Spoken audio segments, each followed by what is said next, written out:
Have not I commanded thee? Be strong and of a good courage. Be not afraid, neither be thou dismayed. For the Lord thy God is with thee, whithersoever thou goest. And that's our new memory verse for the month of January. It is found in Joshua chapter 1, verse 9. And I thought that would be, I was, well, sort of given an idea that that would be appropriate since we are in the book of Joshua now. And it's a good way to start the new year out, remembering to be strong and courageous, not to be afraid no matter what's going on, because God is with us no matter where we are and no matter what we're doing. So I thought that would be apropos. The announcements are the same as usual. Sabbath service here on Saturdays at 2. We are only allowed at the moment 10%, but we're under that number or around that number, so that's okay. Hopefully it'll go back up to 25 and then back up to 40 and then maybe 100% after that. So those of you that are watching, a lot of you are watching on Facebook or checking in later on YouTube after it's uploaded, which it happens directly after the church service. It's uploaded to YouTube, so you can catch it there too. And again, as I've always said, the best way to get either to the YouTube page or to the Facebook page is to go directly to our webpage, which is peopleschristian.com. Once you're at the webpage, everything's there. Now, I hope that you have looked at the webpage because there's a new monthly message. And in our new monthly message, I have challenged everyone to read the book of Psalms along with me. And if you read a psalm a day, we will finish on May 30th. That's 150 psalms, 150 days. And I did say in my message, keeping in mind, of course, that Psalm 117 is the shortest chapter, and Psalm 119 is pretty long. It's the longest chapter, and it's actually as long as some books in the Bible. So if you want to split that up, you don't have to necessarily, do one a day. You know your time frame and so forth. And then my challenge to myself, and so far I've been good because it's only day 2. My challenge to myself is to then comment on that particular chapter on the church's Facebook page. So if you go to People's Christian Church, again, going through the website's easier. On the Facebook page, I am commenting on that chapter every day. And like I said, so far I've been good because it's only 2 days.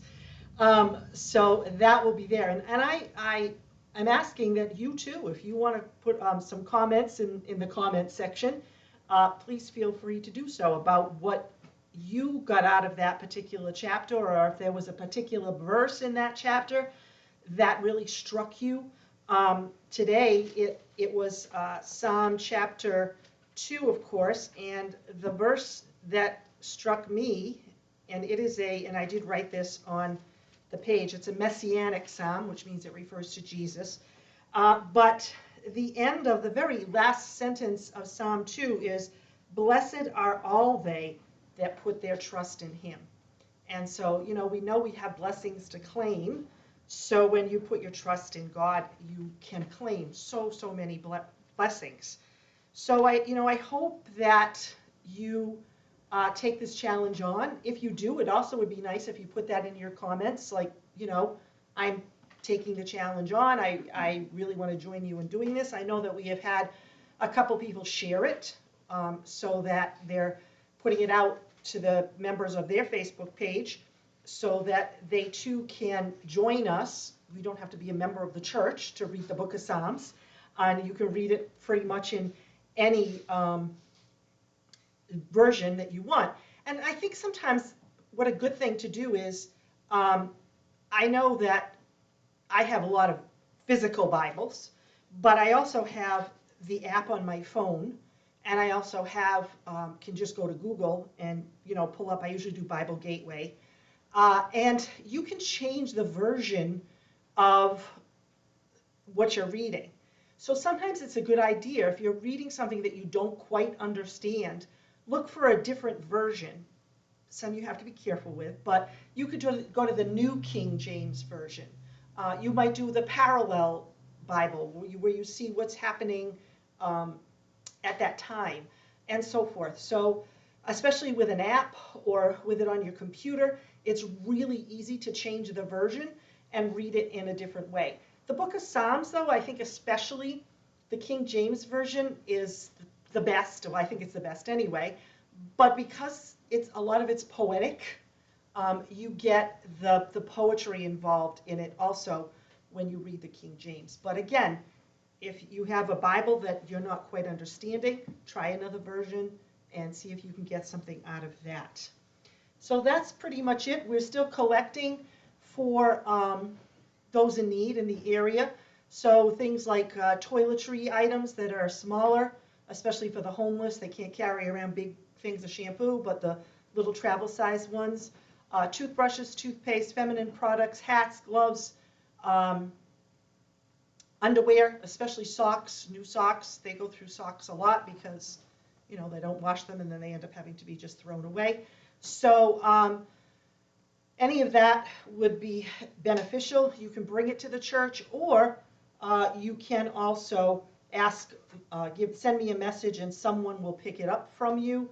Or as we said before, for Thanksgiving, you can always just send a donation via check and just make sure that you put on it that it's for donations for the needy. And if you do that, it's Post Office Box 50314, and that's New Bedford 02745. And so that's another way that you can donate to the needy in the area. And I think that's it for the announcements today. Again, just, you know, hopefully all of you will take up that challenge of reading the Psalms, because it really is a good way to start the new year. So today our scripture reading is taken from Joshua chapter 6, and I'm going to read only verses 12 through 19. So that's Joshua chapter 6, verses 12 through 19. And Joshua rose early in the morning, and the priests took up the ark of the Lord. And 7 priests, bearing 7 trumpets of ram's horns before the ark of the Lord, went on continually, and blew the trumpets. And the armed men went before them. But the reward came after the ark of the Lord, the priests going on and blowing with trumpets. And the second day they compassed the city once and returned into the camp, so they did 6 days. And it came to pass on the 7th day that they rose early about the dawning of the day, and compassed the city after the same manner 7 times. Only on that day they compassed the city 7 times. And it came to pass at the 7th time, when the priests blew with the trumpets, Joshua said unto the people, Shout, for the Lord hath given you the city. And the city shall be accursed, even it, and all that are therein, to the Lord. Only Rahab the harlot shall live, she and all that are in her house, because she hid the messengers that we sent. And ye in any wise keep yourselves from the accursed thing, lest ye make yourselves accursed when ye take of the accursed thing, and make the camp of Israel a curse and trouble. But all the silver and gold, and vessels of brass and iron, are consecrated unto the Lord. They shall come into the treasury of the Lord. And may God add his blessing to this reading from his holy word.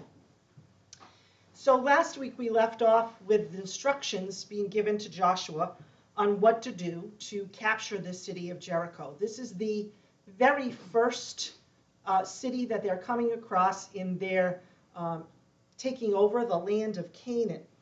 So the instructions were, and then these instructions were given to Joshua, and then Joshua gave the instructions to the people, that the ark was to encircle the city of God, as God commanded, rather, and on the first day that they marched with the ark once around the city, and then they were to return to the camp. And there was a procession on how they were supposed to do it.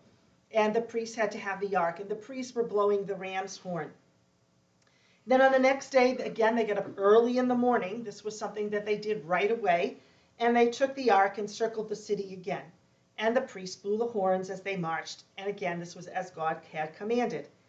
And they did this very same thing for 6 days. Now, I think this is one of those things that it's nice to kind of picture in your mind. You know, you've seen pictures of walled cities. And so, you know, think of this huge city, and some priests carrying a rectangular box known as the Ark of the Covenant. It was quite fancy, quite elaborate. And they have these ram's horns, which I showed you last week. This is what they had with them. And they would, this is very loud, and when you have a lot of them blowing, it's extremely loud. They would blow these ram's horns, and they did that for 6 days. And then you had these, it says men of war. So I'm not picturing a, scraggly ragtag bunch of people. I'm picturing strong men, and it would have been in those days men, strong men with maybe armor on, weapons, right? Because if you're going to war, you're not going to war without weapons. And so here they are doing nothing, not talking, not saying anything, just marching around the city once and then going back to their camp. And then doing it for 6 days. Now, if you've ever seen, I've never been in war, but if you've ever seen any movie or read, which I get it more from my reading, you know that if you are trained to go to war, you're antsy to get going. That's what you're trained for. You want to get in and do what you're supposed to do, get the job done, and get out of there. So imagine this group of, a very large group of men marching around and then just going back to camp and sitting there the rest of the day waiting, and then being told to do it again the next day. That's exactly what was happening. So this took a lot of that, faithful, obedient faithfulness that we've talked about. Then on the 7th day, the instructions are a little different.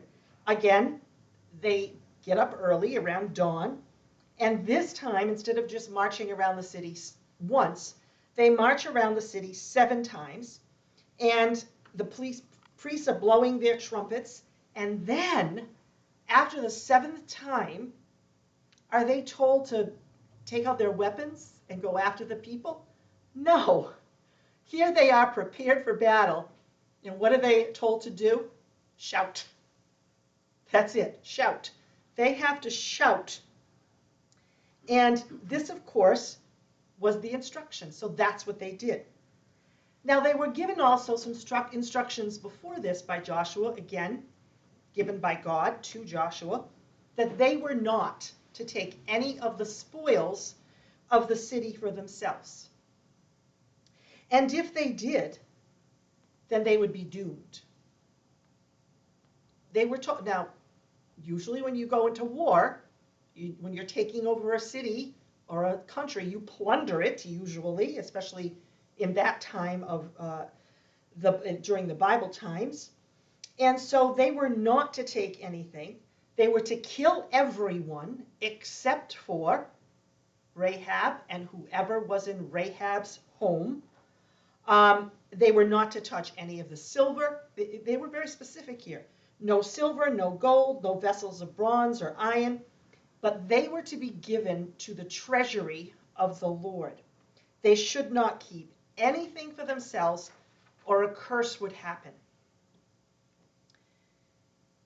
These instructions were given, we don't know when, but they knew that they weren't supposed to do this. Now we know that after this, if you go on in the history of the children of Israel, after this, when they took a city over, they were allowed to keep the spoils of the city. So the question being is, why was Jericho an exception? Well, we know that the first fruits belong to God. The first of your money that you earn, known as your tithes. In the days when your tithes were animals, you would give the best of your flocks, your animals, to God. So the first fruits, the first fruit also is the first son in the family, and the first fruits of your crop. If you were giving it into, take care of the priests, you would give the best of your crop, the first fruits. And so I think this is why that Jericho, they couldn't keep anything, but after that they could, because the first fruits of what they had went to God. Now, for some people, I know that they think of God as 2 different entities, an Old Testament God and a New Testament God. an Old Testament God being that strong, go in and do what you need to do, an eye for an eye, etc. And the New Testament God being everything's okay. But that's not how it is. That's how people perceive it, but that's not how it is. No matter whether you're in the Old Testament or the New Testament, God has rules to follow. And it doesn't mean he doesn't love you if you break the rule, but we're told that God, the only thing that God hates is sin.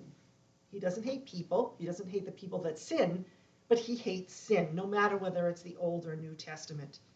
So a lot of people will question, why was God so, the word that they might use is mean, to have the children of Israel go in and kill everybody, even obviously children and women and the innocents, the old.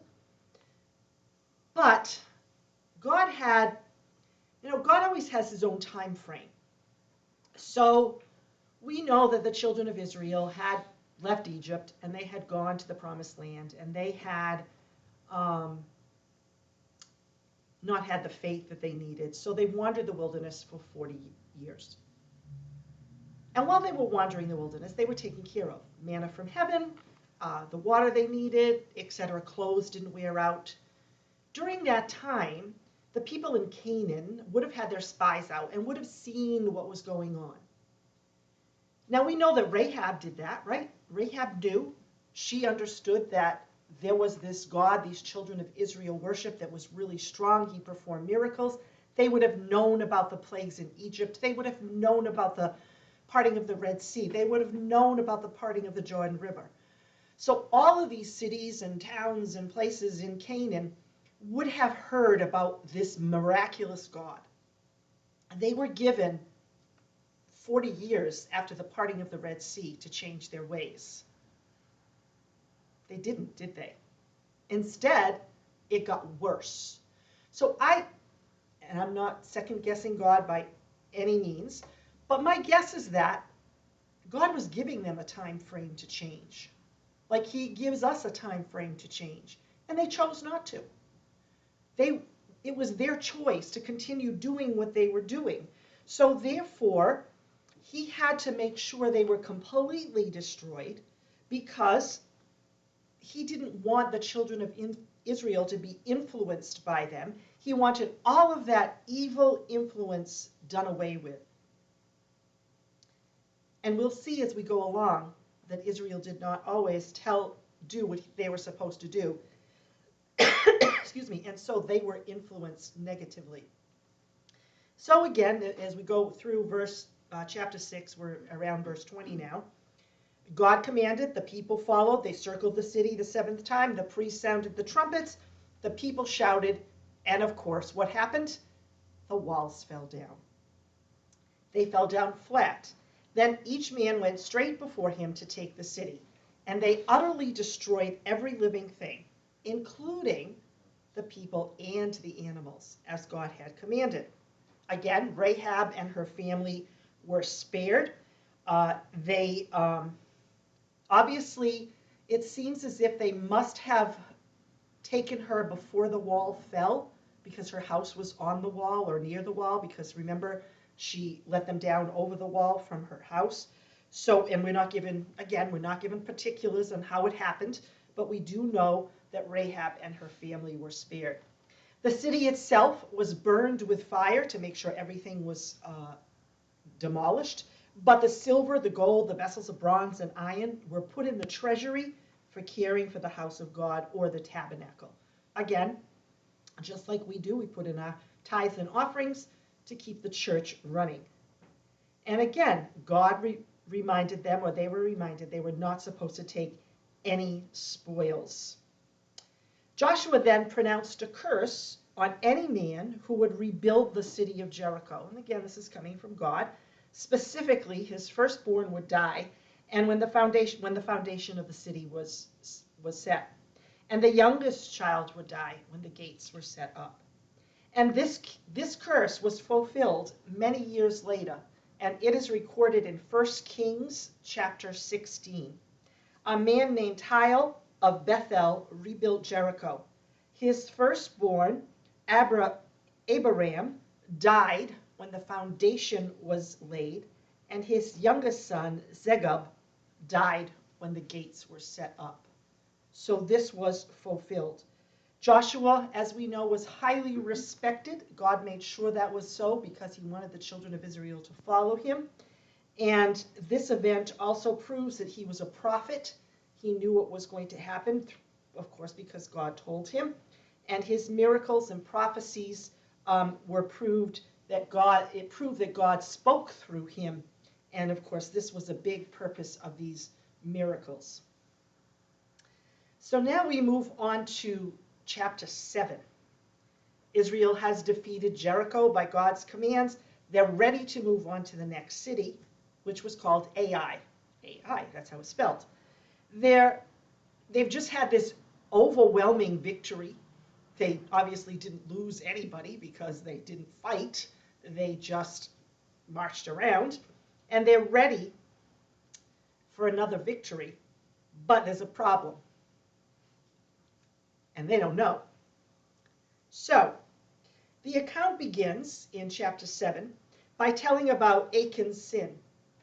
And this sin is later described in more detail. We are told about it before the attack on Ai so that we can understand what is happening. But at this point, no one knows about it. The children of Israel don't know this has happened. You know, it's like reading a novel. You see something happening. The people don't know. You're going, they better watch out. And then it actually happens. We're told that Achan was of the tribe of Judah and that he had sinned in taking some of the spoils of Jericho.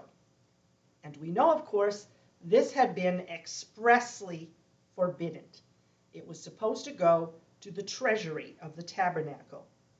And Achan's sin brought trouble to the entire nation, not just to him. So they're on their way to Ai to overtake it. It was a relatively small city, and as they had done in Jericho, Joshua sent spies to check it out. That's, a good way. You just don't go in without knowing what you're doing. You want to plan. The spies returned.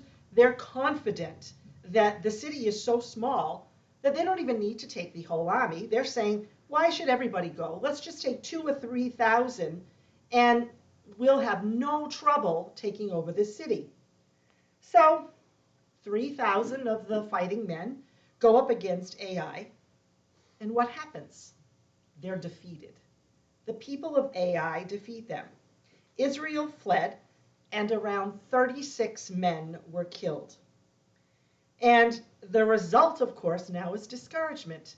Here they have taken this huge city of Jericho with no lives lost. And now this is a really small city. We're not even told that it was walled or anything. It was just this city. And they feel like they can take this with ease with just a few thousand men, and they're defeated. One wonders whether Joshua and Israel made mistakes here, perhaps even sinning. Well, what were they when they went in there? First of all, overconfident, weren't they? We don't need a whole army. We can just do it with 2,000 or 3,000 men. They were fresh from a great victory over a strongly fortified city. And again, they were overconfident, thinking Ai would be no problem. Furthermore, they understood that Joshua was carefully, all along the way, seeking God's guidance. And they probably figured that Joshua had talked to God and they knew this was fine and this was great and everything was going to be fine. Now I know that we're not told of every detail, but we're also not told here in this writing that they prayed before they went. We're not told that they consulted God before they went. We're not told whether he was guiding them, because we know that if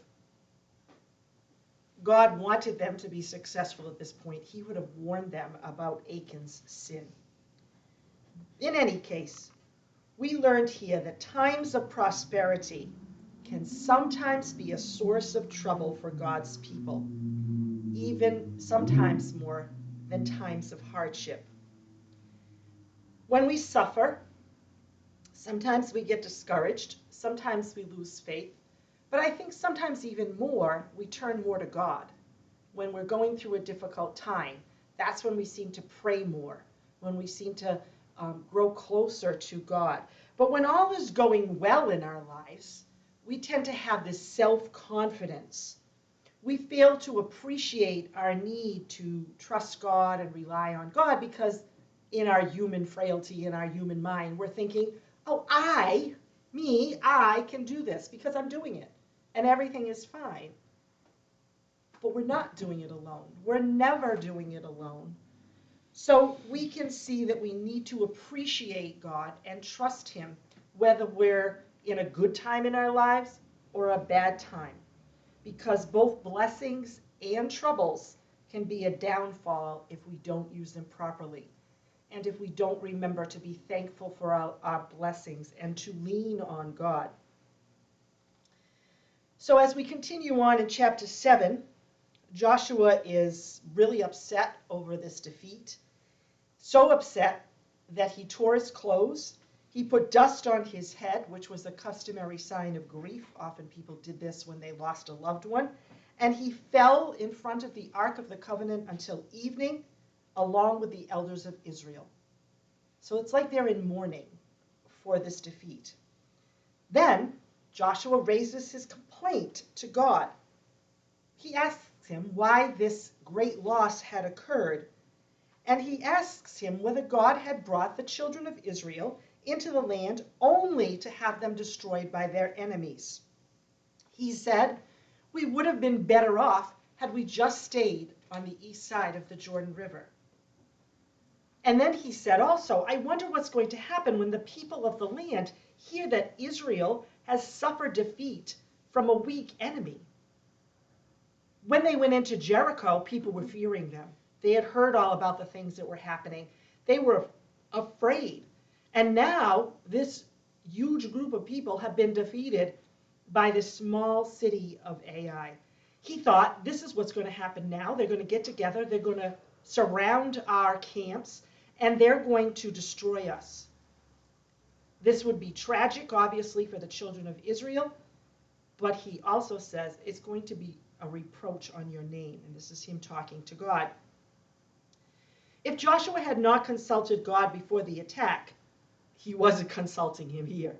He was figuring out, I think I didn't do something quite right. And we know that sometimes troubles can often humble us to see our need for God, whereas we don't often see our need when all is going well. Here, Joshua almost seems to be complaining, doesn't he? Like, why did you let this happen? What's going on here? You said we were going to overtake this land, and now we're not so successful. And we know this was par for the course for the children of Israel. They complained all the time. Joshua's faith here seems to have been shaken.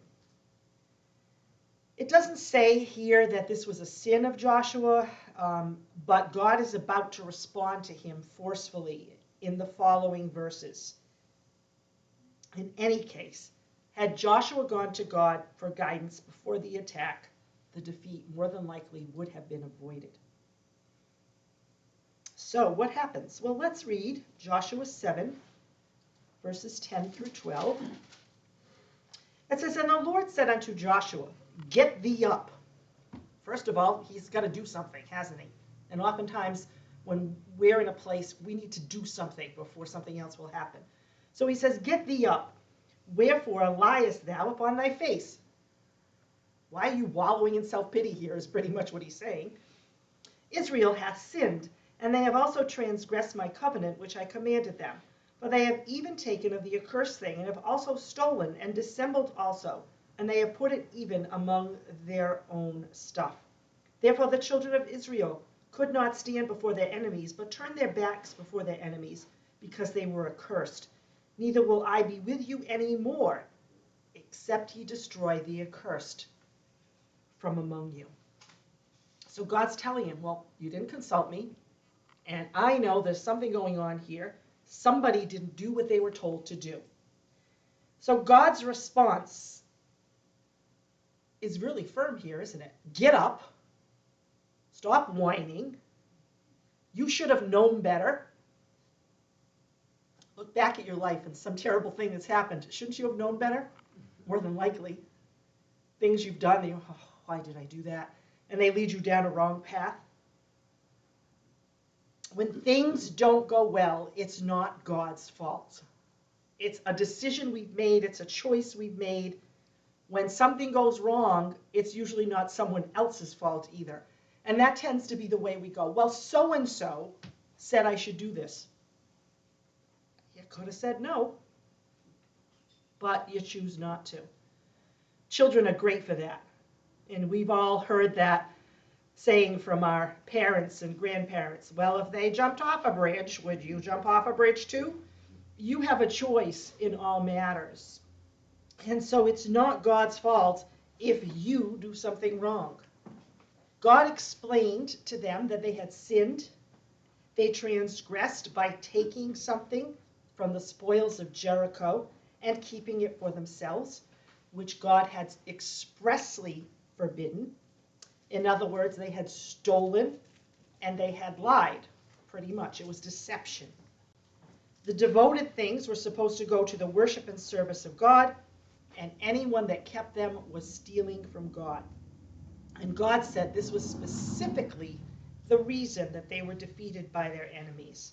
The sin had doomed them to destruction. And they were going to continue to be defeated unless they figured out what was wrong and remedied it. So what do we see here? Well, it's a lesson about sin.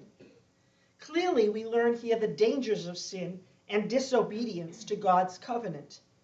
God cannot bless those who sin continually against him. He may continue to send you common blessings, like a place to live and things like that, but you're not going to reap all of the blessings that are there for us to be taken. He gives us and offers us so many special blessings, and they're there for our taking. But we need to learn to be close to God in order to take those blessings. And we can't do that when we're continually breaking his commandments, when we're having hatred in our heart for a particular group of people or a particular person. All of that has to change so that you can really pull in those blessings that God has for you. Israel, the entire nation, had not stolen, had they? It had just been one person. And that's where we often hear, it's my life, I can do what I want. It's my body, I can do what I want. But then it affects a whole nation in our standing with God. It becomes a bad influence. And furthermore, we see when God's people learn about sin among the members of the group, we're responsible to take care of it. We can't ignore sin. We can't stand back here and say we're not going to talk on a particular subject because it's not popular.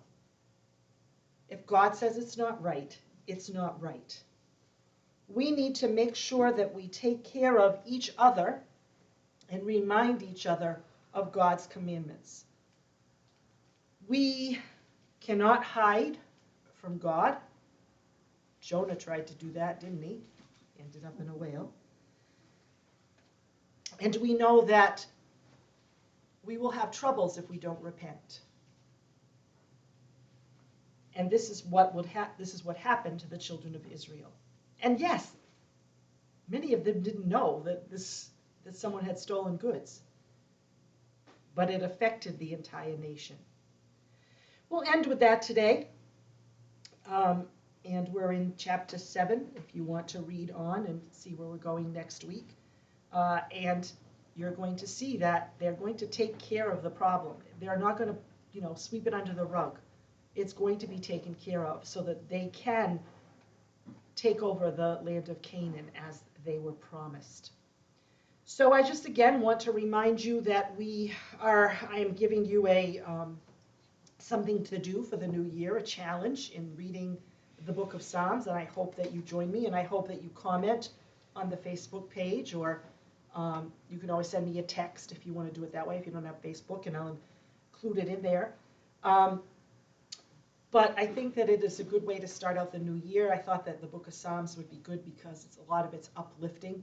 A lot of it is parallel to our lives. You know, David sinned and he was certainly held high in God's standards. And so we know that we're, you know, not reading something from someone that was perfect and everything went well in their lives.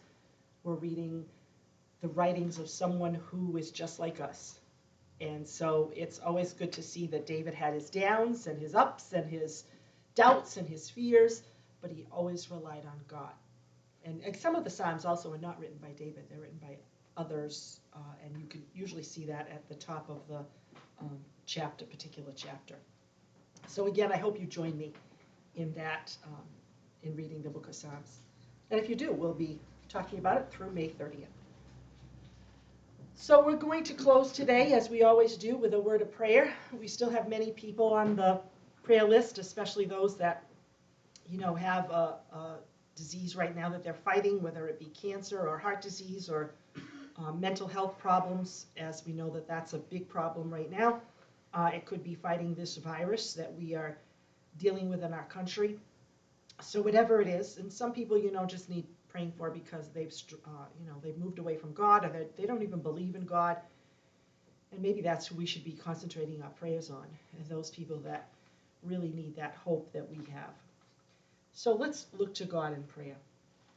Heavenly Father, we thank you today for the wonderful blessings and the refreshing thoughts of a new year. May we turn our thoughts on you. May we turn our lives to worshiping you. May we change ourselves so that we can become better in following your laws that you have given us, the laws that are there for our protection.